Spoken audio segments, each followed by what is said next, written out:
You're live on Joy 99.7 FM, and this is Ghana Connect. In the last few days, one story has dominated the headlines. It's still dominating the headlines, even as we speak. And it all started with an explosive report that came to light, and it was authored by the former Environment Minister, Professor Frimpong Boateng, in which he revealed deep involvement of top government officials in illegal mining. But the presidency, in a statement, says he provided no evidence to warrant an investigation. Many of the officials accused in there have been queuing to deny. And in fact, in the last few minutes, I've just been learning that one of the individuals named in that report has now sued Professor Frimpong Boateng. We'll get details of that pretty shortly. But I need to ask you a question. This is a people's conversation. This is Ghana Connect. That's what we do. It's a very simple question. So who do you believe? Do you believe Professor Frimpong Boateng, or do you believe the presidency, by extension, the government? That is the fundamental question I'm inviting you to engage. And I'm delighted to say that many of our connectors are joining us tonight, and many of you also joining us on WhatsApp and many of our social media platforms already engaging. Carla Olympio is a corporate lawyer, a founder of Agency 77, a business advisory firm, and she connects on the phone. Hello, Carla. Rather on Zoom. Hello, Carla.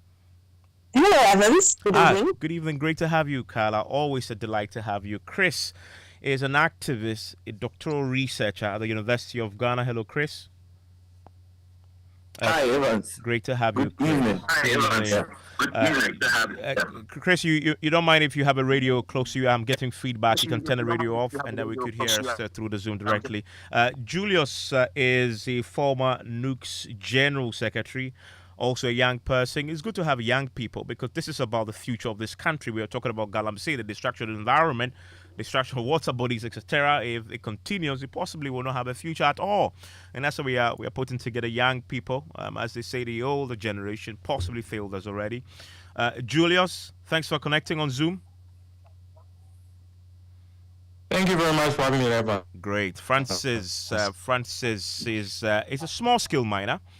And I'm delighted that Francis can join us, actually, because I want to really tap into that area also. Those who are actually on the ground and they are actually working, mining, can give us a perspective. And so I'm happy that Francis can join us. Hello, Francis. Oh, hello. Hi, Francis. Thanks for connecting with us here on Ghana Connect. Thankfully, we can get a mining expert who can help us navigate the complexities of this whilst we have our people's conversation. He's Dr. Solomon Owusu. He's a mining expert from Colorado. It is connecting from Colorado, USA, and he joins us on Zoom. Hello, Doc. Hello, Evans. Hi, Doc. Hi, Doc. Thanks for connecting. Yesterday, I was looking forward to hearing from you because you had some very interesting things to say about reclamation, what you can see and what you can see on the back of the chiefs trying to, I guess, verify some claims made by Frimpong Boateng about the president's lawn in Chebi. Niayi is the national spokesperson for the Economic Fighters League, another young man joining us on phone. Hello, Ni. Yes, hi, you. Great, Ni. And Akings is also a youth activist. He joins us on Zoom. Hello, Akings. Yeah, hello, Evans. Hi, Akings. Thanks for having me. Great that you can join us. Let me start with you, Carl. And I want this to be a conversation, so I'm not going to interfere with questions at all. If you hear something your connector is saying that you disagree or agree, please feel free to chip in, and then we can have a very civil but nice banter, just dealing with the substance. Carla, I always start with you because you're the only woman on this line, and I love to hear your voice. So tell me, let me start with you. Let's go straight for the kill. So you've had both sides now. Who do you believe? So that's a difficult question. Here's what I believe. What I believe is a little bit. There are some nuggets about the statistics that Professor Frimpong Boateng puts in his reports, which is that Ghana had 8.5 million hectares of forest in 1900, and in 1999 it had 1 point something million, and that we're losing our forests since 1999 at the rate of about 130,000 hectares a year. So what I'm sure of, and I think what is not in doubt, is that illegal mining that is dangerous to our environment, using chemicals that are dangerous to us as human beings, is going on, and it's getting worse instead of getting better. As to who I believe on which side, I think that's a question that's very difficult for me to answer.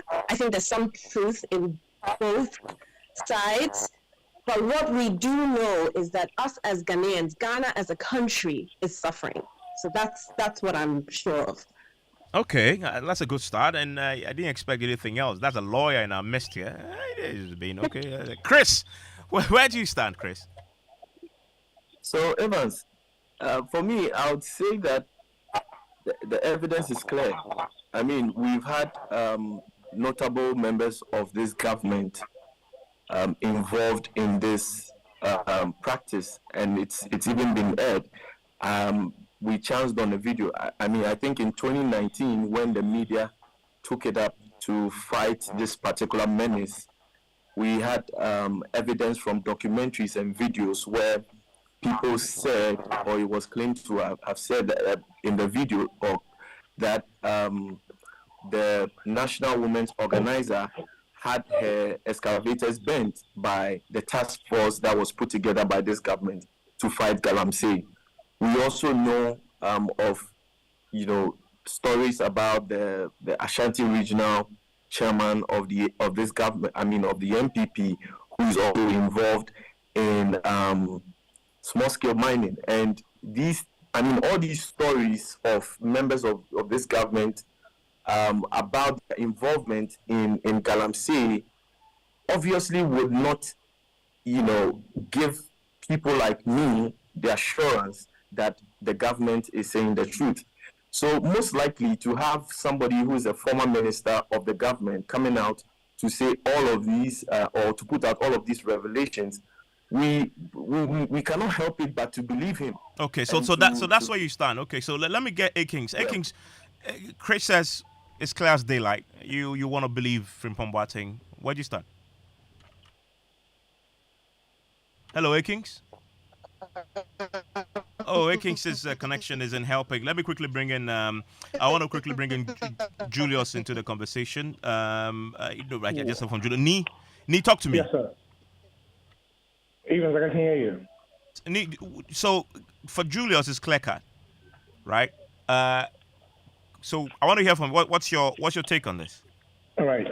Greetings to your listeners out there and my colleagues online here.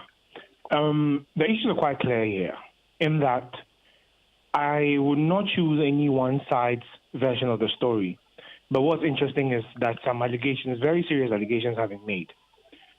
Outside of this conversation, we just recently watched an expose, a documentary that was put out by Al Jazeera concerning this gold mafia, so the same gold issue we're talking about here. And there were some very damning issues that came out from that documentary implicating the high office of the land.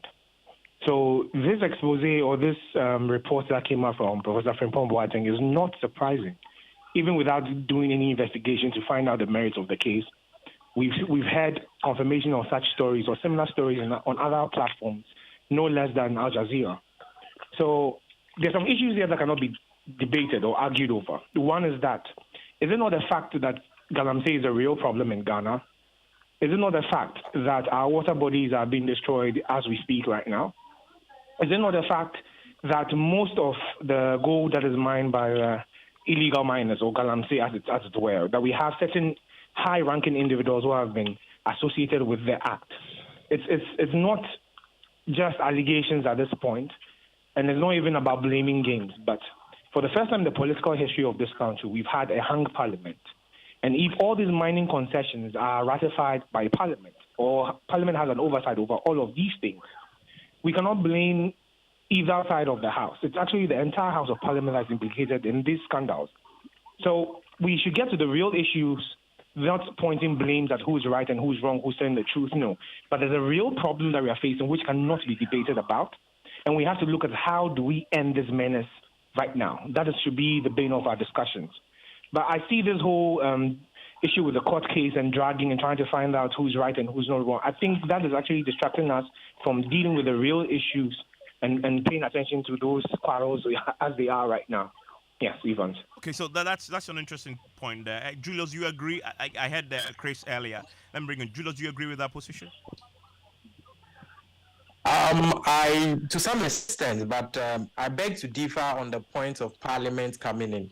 The whole issue of illegal mining comes in because we are saying that people are not even following the appropriate procedures to getting the permits to go on the site and do these mining activities.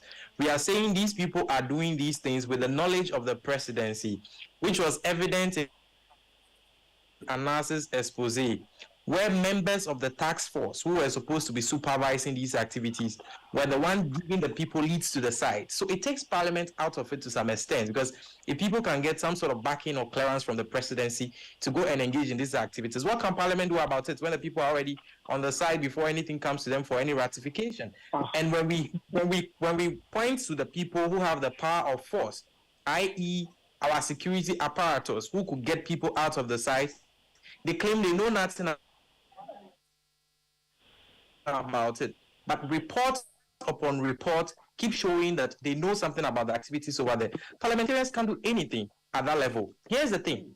I believe everything Professor Frimpong Boateng says, and this is the reason. If there is any credible voice, at least to the extent that most of us know in this country, Nana Santehene said to the face of our cabinet members, the president and all these people in that he knows that they know the people who are engaged in Galamsey, and they all know each other, and they are sitting in front of him right here. They were there. None of them even made any denying, allusion or anything. They didn't deny it. Then subsequently, Anas's video comes in. Then the incidents with Al Jazeera, and now a former member of this government comes and say these people are doing these things. It leaves absolutely no doubt whatsoever that this president, his government, his what do you call it, a board and whatever regional chairpersons in Ashanti region, and a host of all these people are part of the Galamsey menace in this country. And what is left now is for Ghanaians to face that reality that there is no real fight against Galamsey. From day one, it has been a sham, it has been a scam, it has been a fraud on a national scale. That President Akufo-Addo said he was putting his presidency on the line to fight Galamsey. Okay. That's Julius there. A Kings, you agree? For me, Evans, I think that as a country, we are missing an opportunity to tackle this menace, once and for all. Particularly, I was very happy when you had, a political leader, in fact, the first gentleman of the land, actually stating publicly that, he's placing his presidency on the line to fight this menace that we all know as a public knowledge that, it's destroying our country and our environment. Except that, as typical of us in our political, scenario, you had, this issue which was supposed to be tackled in a more nationalistic manner or way was politicized by our politicians. I mean, you saw, the major opposition party, the NDC, which controls about 48% of the voter population. You had their deputy communications director together with, a former appointee going to these mining communities, politicizing the issue and actually taking political advantage of a situation that the government of the day had committed, whether or not they were real or whether it was a sham. There was some form of public commitment to the issue. And when you have political parties and a major opposition party, who was supposed to back the government so that this issue is tackled in a nationalistic manner, taking advantage of it, every political party is there to win power. And when you see an opposition party taking advantage of something that is supposed to be a national issue, definitely you would have some elements, within the government of the day trying to let's say, okay, hey, see, at the end of the day, we tried tackling this issue in a more nationalistic manner. But if our opposition party is trying to take advantage of that, why not? I mean, we should not also pay the political, point over this. So for me, it is again an opportunity where we are missing to fight this issue that is confronting us as a country. Are you suggesting presidency? Yeah, go on. Yeah, go on. Being involved in Galamsey to justify. Sorry, that was Julius, was it? Yes, I am asking that how does anyone, under any circumstance, justify the fact that as of now, we have information from very credible voices. Nana Santihini, Anasis documentary, now Professor Frimpong Boateng, all of them pointing to the very heart of our government, the presidency of this republic, for being directly involved in Galamsey, not aiding and abetting, directly involved in Galamsey.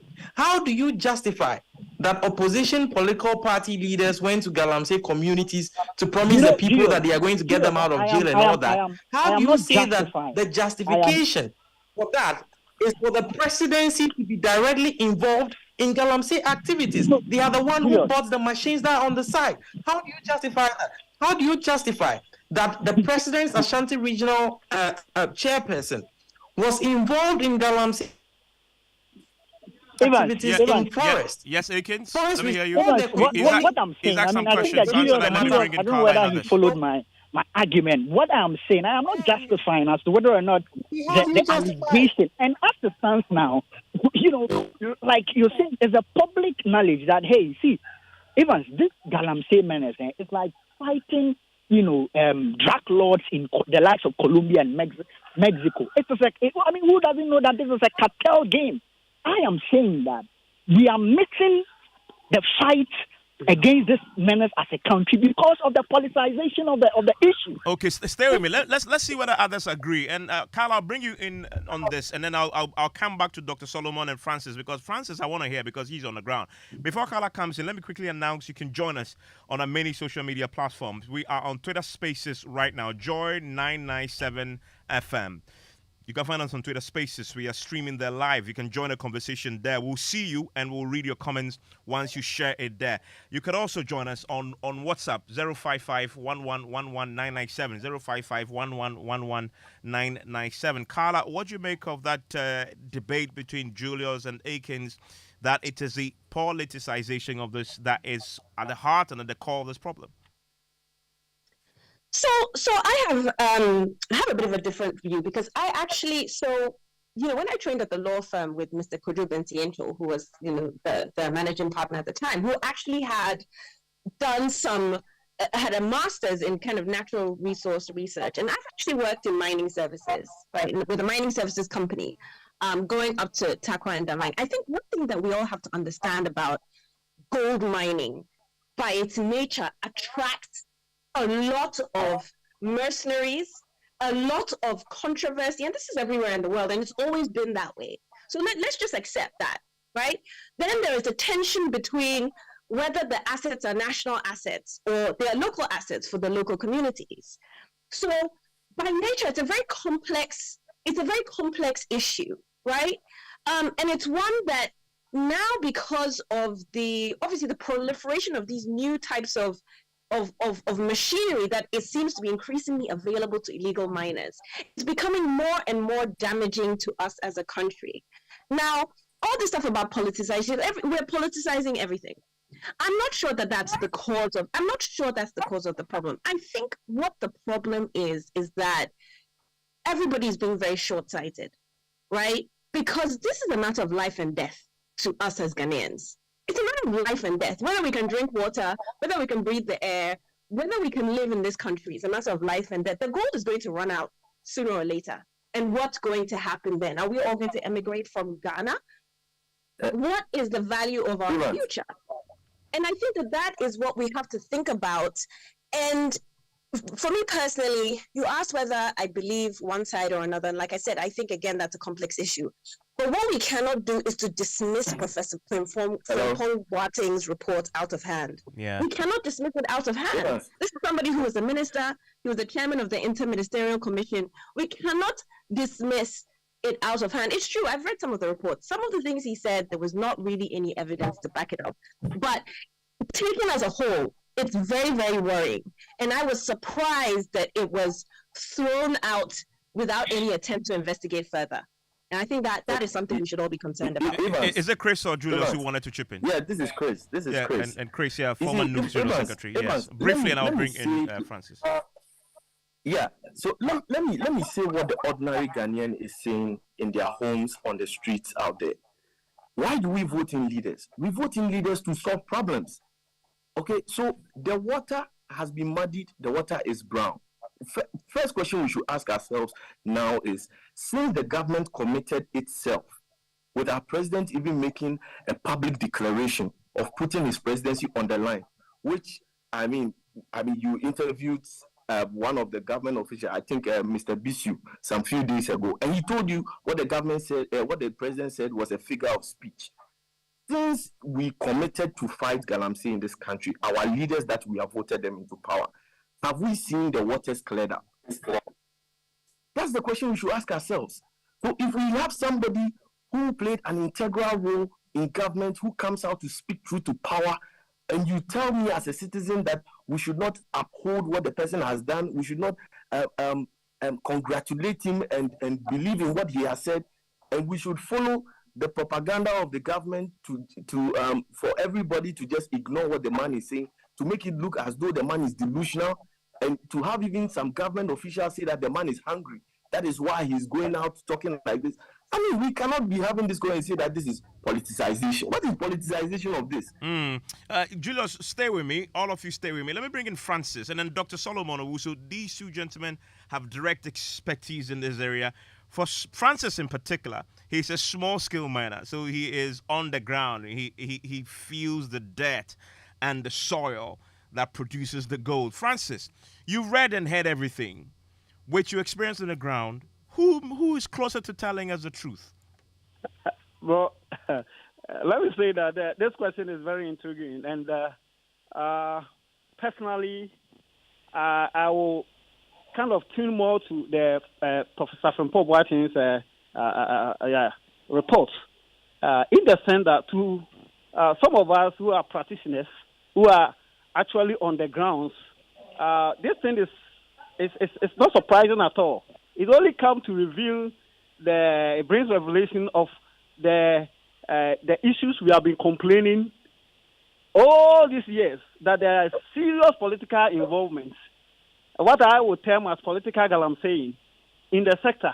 But because, sometimes if you talk, your voice might not carry weight like the professor. And interestingly, I will look at it from what might have prompted professor to write this explosive report. We can, cast our mind back to the making of the excavators era, which generated a whole lot of accusations and counter-accusations here and there. So Prof might have been pissed off. And looking at the caliber of person that Prof is, a self-made man who sometimes will decide to, set aside political expediency and diplomacy and all these ethics and decide to spill out his mind. To some of us, it's something that we seriously have to take a serious look, because the consequences, if you are not on the ground, you might not know what some of these things can lead Ghana to. Because there's also another aspect of concession grabbing, serious concession grabbing by politicians. You see, there are a whole lot of illegal miners there who are craving for lands, mineable lands to mine. But there will be, the government will create, Mineral Commission will create a block-out area that is supposed to go to these vulnerable miners. Before you are aware, it's been grabbed at the top. And a typical example, this one I will have to mention him, like Prof rightly stated, Kwam, Honorable Kwam issue. We on the grounds can, at any point in time, stand with him in court and provide evidence that he grabbed concession he was selling. And the man, he was 100% right. For the others, except that, as Carla will tell you, Professor Kwam himself was on this same network and denies categorically. And so until the evidence is provided, I would go with him because his reputation is in the line, and reputation is one of those things that you cannot, fix properly if you want to damage. Exactly. So let's stay with. Good to interview some of us on the ground. Yes, because so I hear you, but I will he not said mention it's names not when true. I don't have anything concrete I'm standing on. Good. But fundamentally, you're making a point that you've brother, seen this on the ground. Let me end. Yeah. More so, it's like to come out with a direct answer to this question. It depends on where you decide to place your priority and allegiance.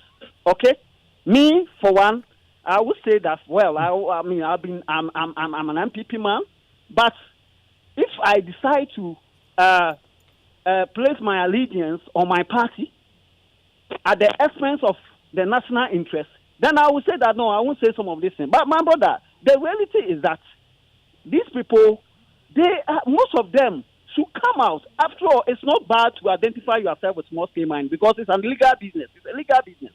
So if you have done, if you've been involved in one way or the other with small scale mining, what prevents you from coming out to say yes? But all those people whose names were mentioned, we on the grounds know that we hear of a lot. We hear a lot about them, their involvement. Most of them, their involvement. So here and there. So your testimony is interesting. So you say you're also an MPP man.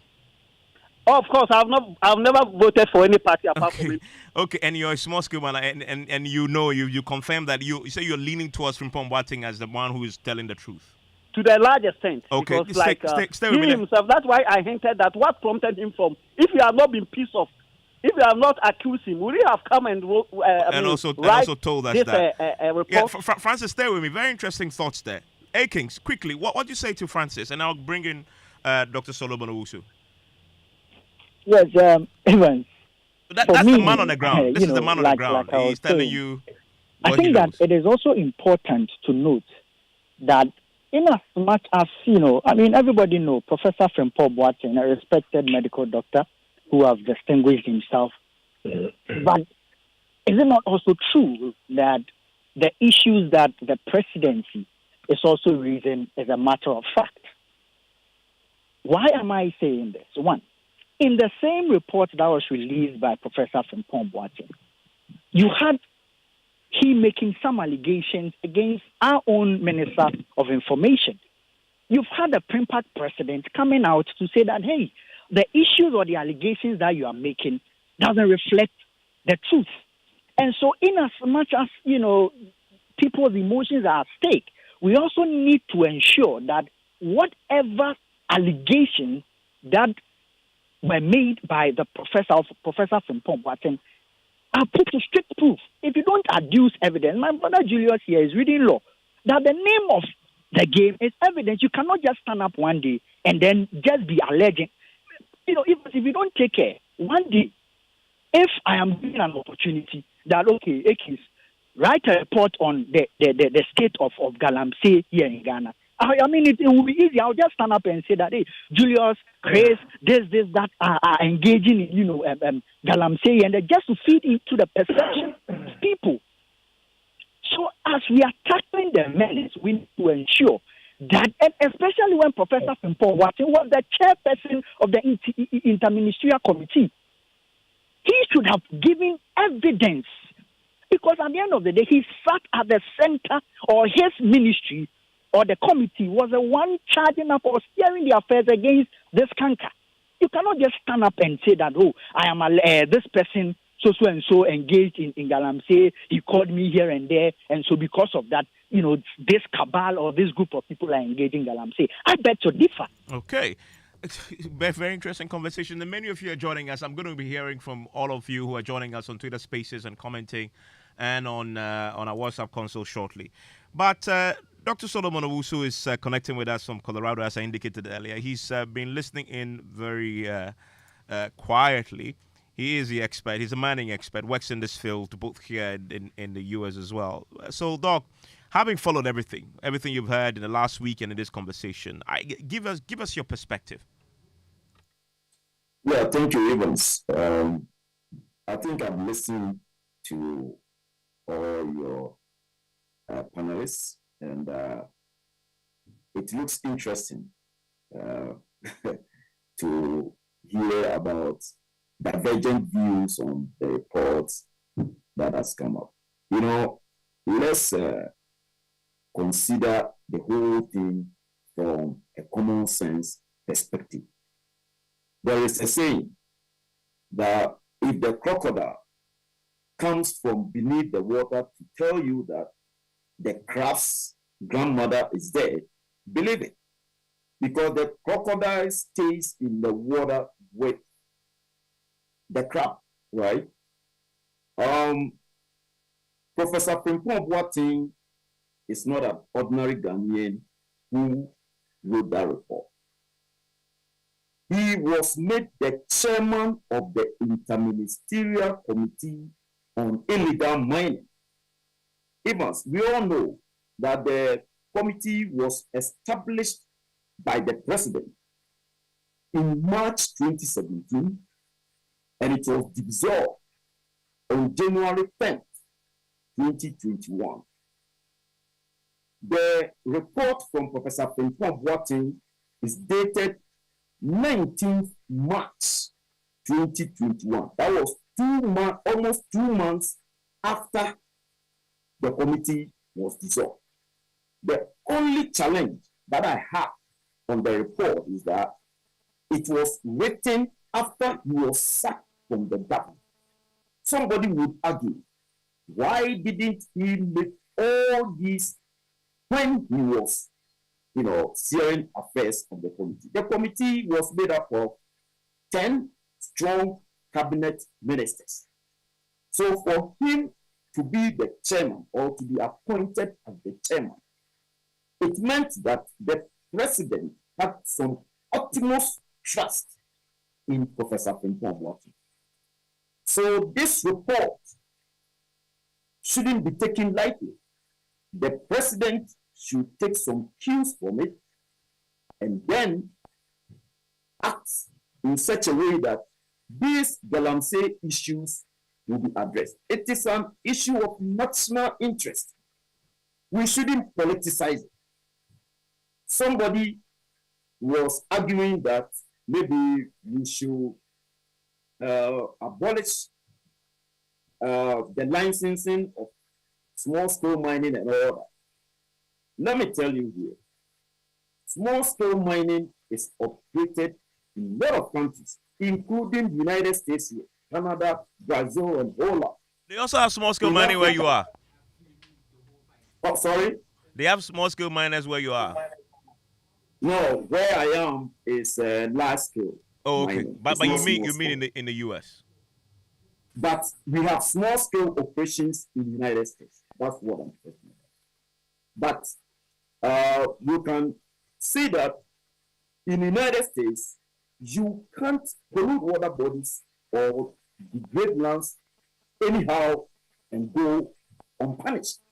It doesn't even happen here because there is serious monitoring, effective monitoring of their activities, inspections, and before you are granted the license, you promise to abide by the rules. And if you go contrary to the law, you are punished. My brother, small-scale mining, it is an informal, a large informal economic sector that puts food on the table for millions of people. If you live in Accra, you will see. If you live in Tema or any other big city, you won't feel the economic impact of small-scale mining. I'm not talking about illegal mining, that I'm saying. I'm talking about licensed small-scale mining. The point is, initially, these artisanal and small-scale miners were using rudimentary tools, and they were not using this kind of sophisticated equipment that we see nowadays, the excavators, dozers, and all that. They were not using it. So the pollution was minimal. But from the 2000s coming up, we see the small-scale miners using champagnes, excavators, and all that. So the government should come up with methodology that they should follow to ensure that our environment is protected. The president appointed Professor Frimpong Boateng to steer the affairs of the 10 committees and ensure that the illegal mining activities are clamped down to promote legitimate, sustainable, and environmentally friendly small-scale mining for only Ghanaians, and to ensure the protection and restoration of our water bodies. Again, he charged them to ensure protection of our lands and forests. What do we see here? And even in the report, everything was about forest reserve, forest reserve. They are degrading the forest reserve. They are mining illegitimately. And I think that the president should use this report as a focal to hold on to his word that he put his presidency on the line. And ensure that the right things are done to save the nation. Yeah, and my brother, where things are going is very bad. Yeah, and you said something that I want to throw back to Carla, and I'll open the conversation for everybody else to jump in. Which is that, Carla, you have said that from the onset that you hesitate to pitch your camp either in the camp of Frimpong Boateng or to the government. But considering what Doc says about Frimpong Boateng was a minister in the president's own government and cabinet. He was made the chair of the interministerial committee. He was tasked to do this job. In fact, the report he authored was a request by the chief of staff. If you consider all that, and then he produces the report and gives to them in March of 2021. So it's been more than 2 years now since that report was submitted. And when me and you were not meant to see it. It wasn't meant for our eyes. It was meant for only the president and the chief of staff's eyes and anybody else they want to show it to. Considering that, and now that we know, doesn't that add more weight to his narration in that report that should trigger a presidential action? And I'm now going to ask the question, what do you make of the fact that 2 years on, no action has been taken, and the president actually says, well, we haven't taken any action because he didn't provide any evidence, considering that he was the chair of the committee? Carla first. So what I think is that to dismiss Professor Frimpong Boateng's report, which he obviously put a lot of time and effort into, with his position both as the minister and as the chair of the interministerial committee, to dismiss it out of hand, I think is quite shocking. I think to dismiss it without investigating it and to say that it is because it was a list of petty grievances. I think one of the panelists, Akins, was cited maybe a response from Mr. Opon Nkrumah, but he's not citing other examples of things which have actually turned out to be true. Now, the people accused have come out with their own explanation, whether you believe it or not. But the fact is that they were not found to be untrue. So therefore, at the very least, there should have been a very serious effort to investigate this thing, because I think otherwise it is the job of our authorities to protect our resources. And otherwise, our mining areas are turning into seriously like it becomes as bad as some of the countries where you have, cocaine trafficking, where in the forests of those nations, it's a free-for-all, right? Criminals are in control.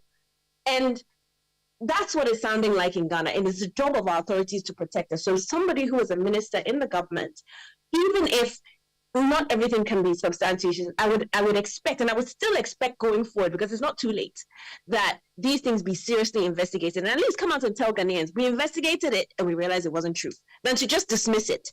That's what I would expect. And all of you connectors, I'm coming to you with that same question. What do you expect to happen now?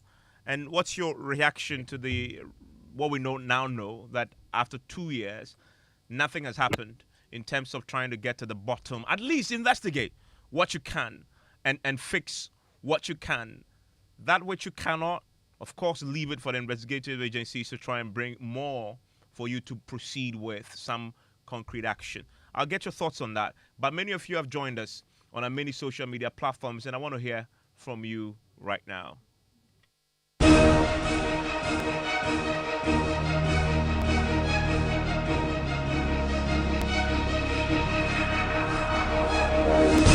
Funny's here with a lot of your messages on this matter. It's a simple question, but I know many are debating it, taking it where they want to take theirs.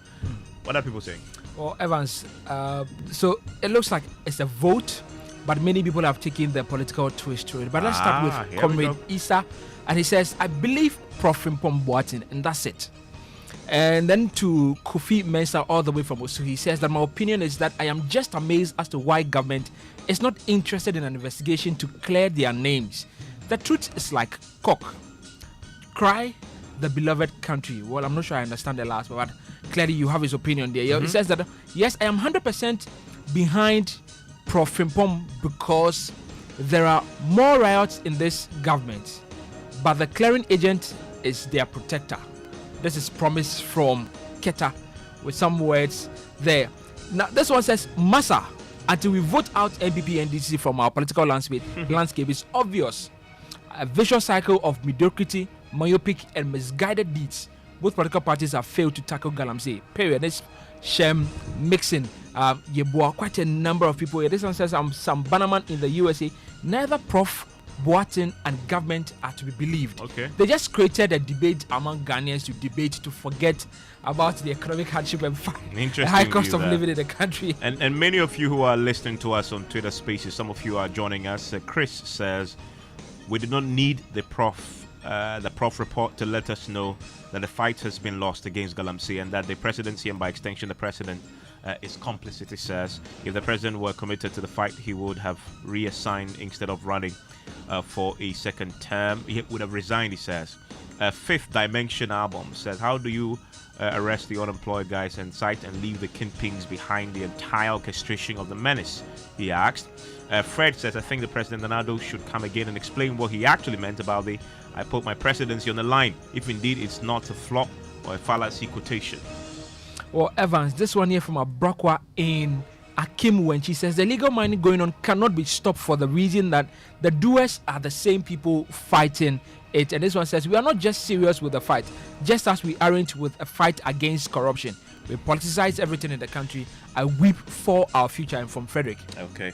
Thank you very much, Papa there. And let me go to Chris. Chris, wrap it up for me, all of you, very quickly, a minute each. What do you want to see done now on everything else we've read from this report? Hello, Chris Atadeka. Okay, let's go to I want to go to Ni. Hello, Ni. Yes. Ni, what do you want to see done now? Yes, so quickly, one of our colleagues on the line says there's nothing Parliament can do about it, and I just wanted to clarify that quickly as to what we need to do forward. Please do. So mining, Parliament actually has direct oversight over every single mining activity in Ghana, and that is the LI 2173, which covers the minerals and mining regulations.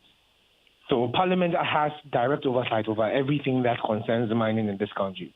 And that's the first thing that they have to do. We have to hold Parliament accountable for this and to this very serious issue. Parliament has the power, they have the mandate to seize all mining operations until this thing is identified and properly held.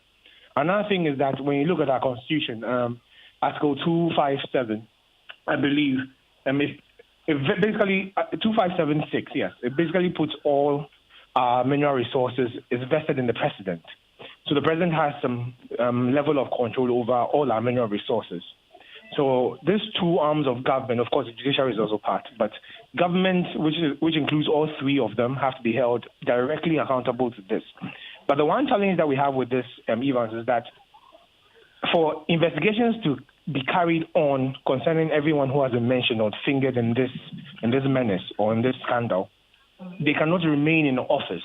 They would have to step aside for direct investigations to be held. And we know in our part of the world, particularly Ghana, that is something that is very unlikely to happen. For any appointee or any member of the government stepping aside for proper investigations to be carried out as regards to his office, that is yet to happen. So it will be very difficult to see how this thing develops. And the youth of Ghana would have to take a very particular interest in this because it concerns our future, and that is what is being wasted away. So irrespective of what they decide to do in solving this problem, the youth of Ghana have to come together to decide for them what are we going to do about our future, which is being destroyed. Thank you, Evans. Hey, Kings, what do you want to see? Yeah, Evans, what I want to say is that after all the laws that have been made, after all the attempts that have been made to stop this particular menace, and so we are not seeing any form of improvement, I would want to suggest that, looking at the issues, we should take a bipartisan approach in solving this, menace. Parliament should, as a matter of urgency, institute a bipartisan committee where we would have members of the opposition, members of government, civil society, journalists like yourself, and to critically look into the issues and wage war against this illegal mining. Because at the end of the day, when our water bodies are spoiled, when our water bodies are contaminated, and we take in, it doesn't know an MPP person, it doesn't know a CPP, an NDC person. So for me, a bipartisan approach is the way forward, and I believe strongly that we are capable of doing it, and we should commit ourselves as a country and tackle this issue, nationalistically. Okay. Julius? Yeah, I want to say that I must make it clear that the point I made earlier concerning Parliament being handicapped is not to mean that Parliament does not have the legal backing. I have the clear understanding that under the law, Parliament has oversight responsibility over all these matters. The point I was putting across is this. Yes, on paper, Parliament has that oversight responsibility to do so. But the person who controls the executive arm is a Julius, I think I lost you there. Let's quickly get Carla in. Carla, so how do we tackle this problem? Assuming the presidency still doesn't want to do anything about the report. Evans, so the reports, the reports is just a new thing in this issue. Ghanaians have to make it absolutely clear to our leaders, and I'm not sure that all Ghanaians are that invested, especially the ones who could potentially benefit from this illegal mining themselves. But Ghanaians have to make it absolutely clear to our leaders, because a lot of our political leaders, their aim is to stay in power. That's what they want. I mean, all this about bipartisan this and parliament, frankly, a lot of the activities are criminal. They are criminal activities, and it's that simple. Do you really need parliament to get involved to solve a criminal activity? You don't. It's a crime. So for me, Ghanaians have to make it absolutely clear. I think if Ghanaians as a collective make it extremely clear to politicians that if this thing continues, you will lose power or you will not come to power, I think the politicians will sit up. I think until then, greed will win. That's what I have to say. Francis, you are the man on the ground. Briefly, how do we fix this problem? Yeah, what I would say is that, you see, the small-scale mining sector is a huge sector, as Solomon indicated. It provides a lot of, economic benefits to the nation and then employment too. So instead of this issue, causing, all sides, the ruling government, the opposition to put, daggers at our throats, it should rather create a platform for us to rethink as to how we manage our resources and as to how, leadership should have the people's interest at heart, and then be responsible in whatever is committed into their hands to manage. Okay. Doc, wrap it up for me. So what will be the number one thing we need to do if we want to tackle this problem? Yeah, thank you. Concerning the report, I think the president should reconsider his decision and refer the report to the recognized investigative institutions in Ghana for further action to be taken. If anyone found himself guilty, in terms of what the professor has written, I think a severe punishment should be meted out to serve as deterrent to others.